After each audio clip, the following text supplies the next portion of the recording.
Here is a painting, painted in France, at the end of the 19th century, by Paul Gauguin.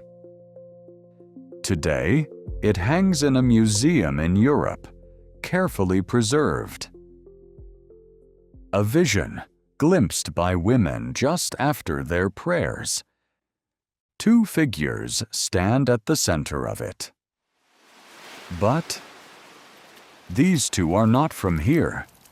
They came from somewhere else, a country, far across the sea.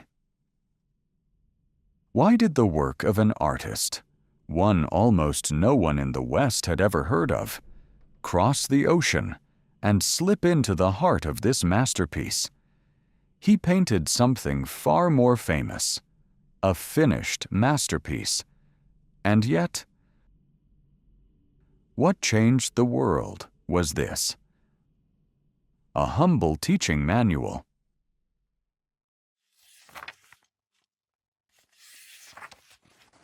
Right now, manga is read all over the world. Trace its roots back far enough, and you often land on a single book. A book from 200 years ago. 北斎漫画 Drawn by. 葛飾北斎 But here's one thing worth clearing up. 200 years ago, 漫画 this word didn't mean what it means today. It wasn't a story. It meant something looser. Sketches, drawn wherever the brush wandered. No plot, no continuing story. That's what manga meant back then. So, beyond the Great Wave, what else did Hokusai leave behind? These are people in motion. Playing in water. Drawing a bow. Riding a horse. Every pose imaginable. These are ordinary people. Farmers. Craftsmen. Hunters. This is nature. Fish. Birds. Flowers. Insects. Waves. Wind. And this, things that don't exist at all. Dragons. Ghosts. Creatures pulled from the water. And in total, there are over 4,000 of these images. Delightful little inhabitants of this world. The whole world, captured through Hokusai's playful eye. Nearly 1,000 pages. As if he were trying to capture the sheer joy of simply being alive in it.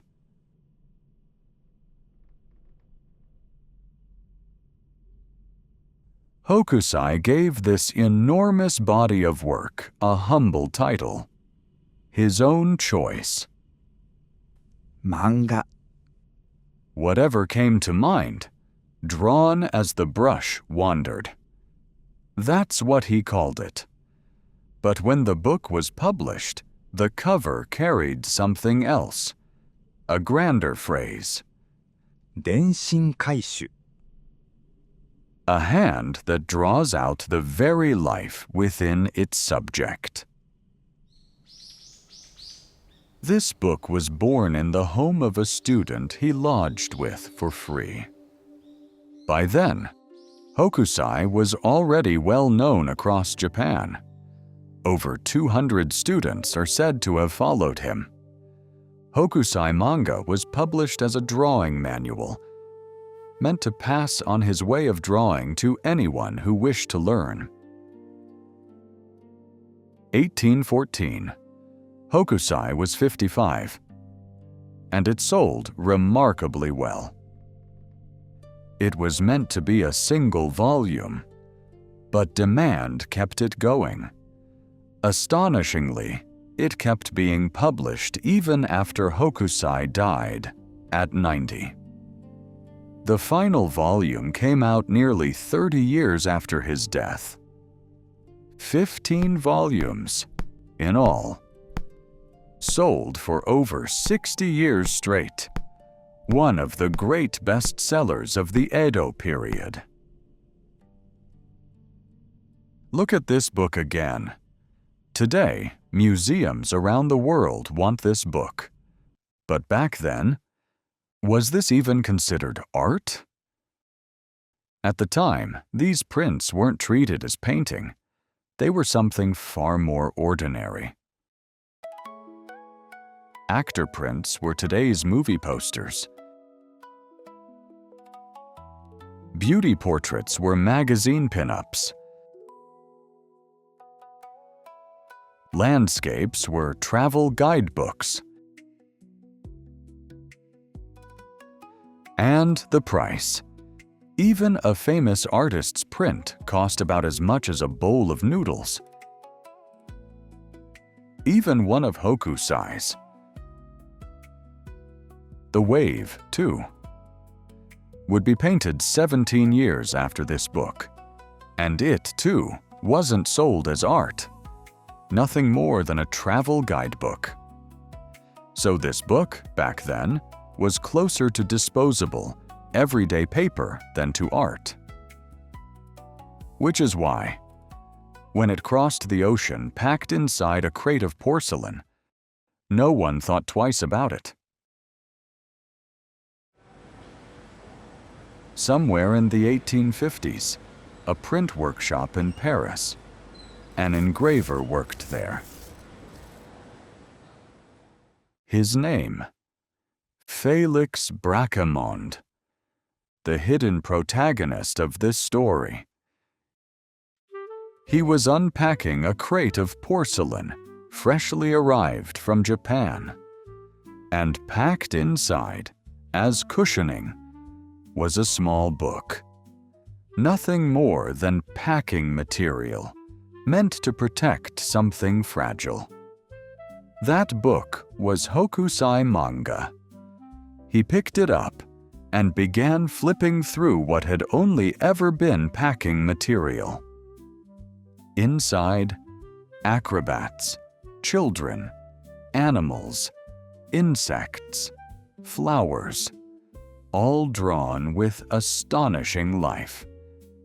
It was the moment a European artist first came face to face with the teaching manual of a Japanese master.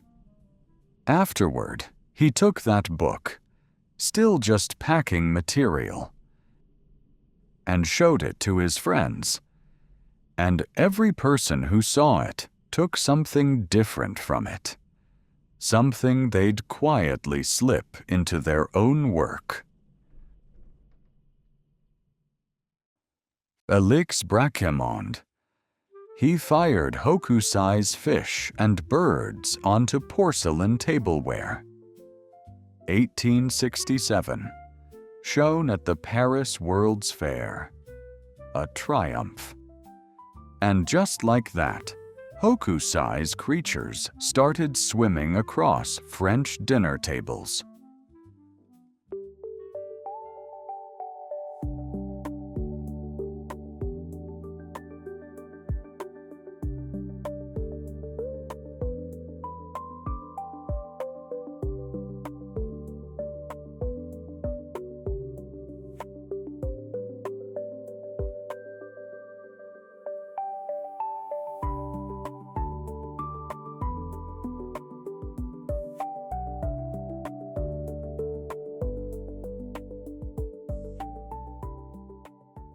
Émile Gallé. Soon, master glassmakers took that same carp and worked it into their own vases. But in Hokusai's original, on the back of that great carp, stood a sacred figure, 魚籃観音 the fish basket cannon, riding the carp, crossing the water. But in the version the French craftsmen copied, that sacred figure is gone. The fish made the crossing, but the sacred figure, she must have slipped off sightseeing on her very first trip to France. Bonjour, c'est votre première fois en France?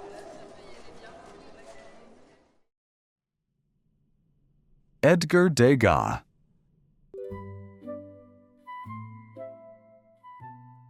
He painted dancers and women bathing again and again. He too once held that very book Bracquemond had passed around. Now look at this painting of his. The morning bath. A woman standing with her back turned, her hands resting on her buttock. A quiet morning moment in her bedroom. But that pose, there's an image in Hokusai manga, a sumo wrestler, standing with his back to us, hands on his hips, a strikingly similar pose. The heavy, grounded stance of a wrestler in his loincloth became the stance of a woman caught in a quiet morning moment. The wrestler became the woman. Mary Cassatt, an American painter, a friend of Degas. Here is a painting. A girl slumped carelessly into a big blue armchair, legs sprawled out, one hand tucked behind her head. Before Hokusai became known in the West, children in paintings were expected to look composed and poised, sitting up properly, not sprawled like this. But this careless sprawl bears an uncanny resemblance to a figure in Hokusai manga. 布袋 Hotei, a round-bellied god of good fortune, sprawled out, utterly at ease, a sack slung over one shoulder. Cassatt took that same total abandon and carried it over. From a god's lazy moment to a bored little girl's. This has never been proven, but art historians have noticed the resemblance. A god of fortune became a little girl.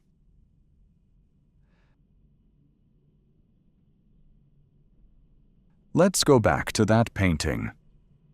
That pose came straight from a sumo wrestler in Hokusai manga. This isn't speculation. Another painter, a close friend who lived through that same era, wrote it down, plainly. Those two struggling men, he said, came straight from Hokusai's sumo wrestlers. Gauguin took that wrestler and remade him as a vision, straight out of scripture.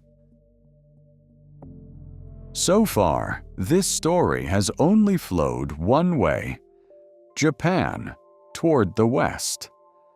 But even young Hokusai had studied pictures from across the sea. This page from the third volume of Hokusai manga, his own diagram of Western linear perspective. Except his version isn't quite accurate. Not one vanishing point. but 2. He knew the rule. He just never followed it exactly. So this was never one way. Each hand remade what it received.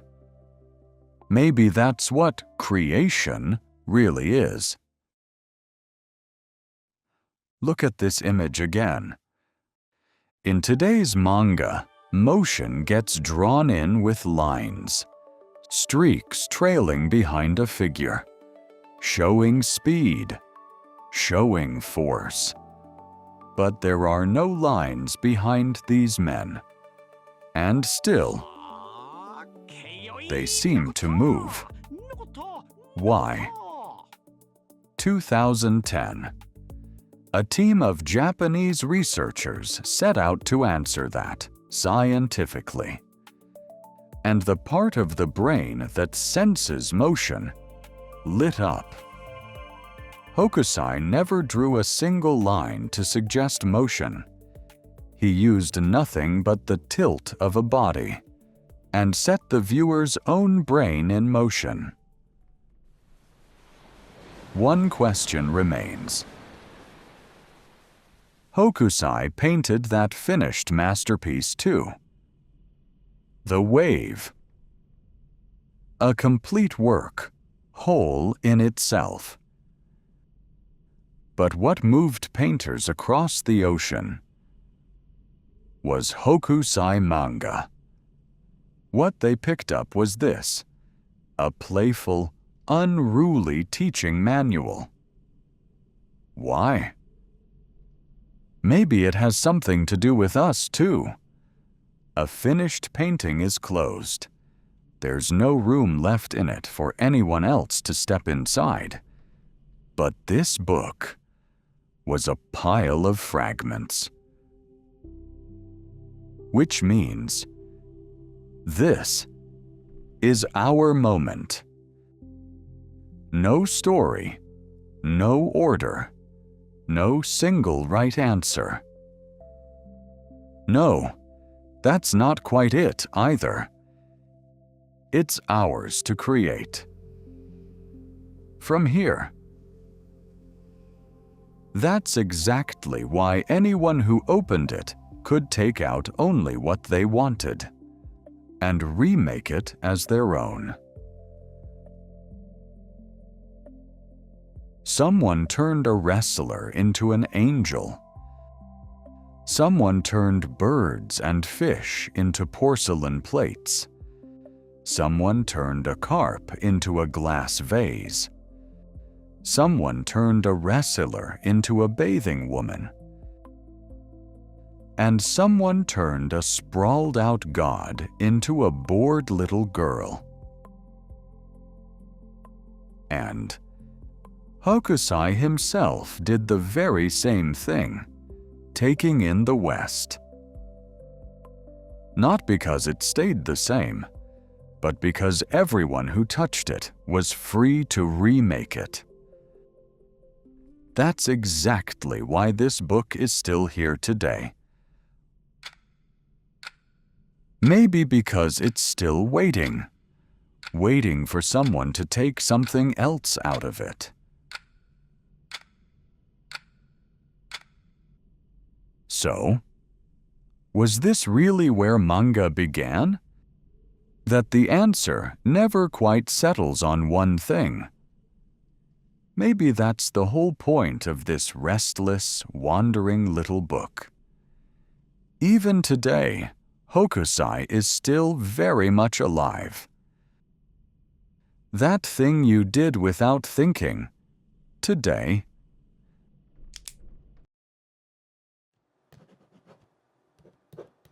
That doodle you scribbled in the margin of a notebook.